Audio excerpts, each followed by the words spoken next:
Ignorance is pitiful. That's what Willie Wells told the Austin American-Statesman in 1977. That was after Wells had finished a 20-year baseball career, a career that started right here at Downs Field, a career that peaked with 8 All-Star appearances in the Negro Leagues, and a career that was never given a shot to play in the majors. So, in an effort to avoid ignorance about a member of Austin baseball royalty, we give you the story of Willie Wells.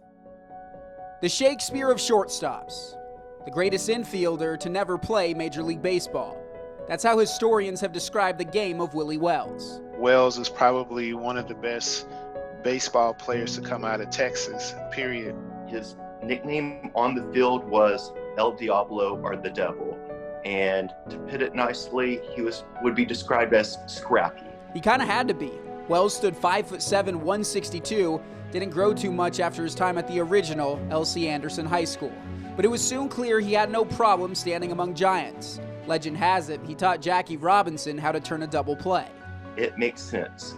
We both know that they were in Austin the summer before Jackie Robinson was to go and start spring training. By the time Robinson broke baseball's color barrier, Wells was in the later stages of his career. And instead of getting his own shot at cracking the bigs, he bounced between teams of color in the United States, Cuba, and Mexico. The segregation was so strong that to think that there could actually be an opportunity to play Major League Baseball wasn't something that was on the day-to-day minds of most baseball players. One of the great quotes he had about Mexico is, in Mexico, he got to be a man.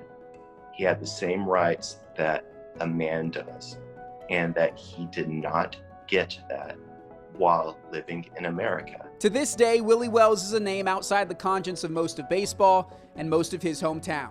He was inducted into the Hall of Fame, but the recognition didn't come until 8 years after his death. There was a mural of him painted outside his childhood home, but it's since been taken down. He rests in the Texas State Cemetery, Austin's best baseball player, a name that most of us have never heard. Now, there are some ways that Wells is commemorated around town, but you have to look closely.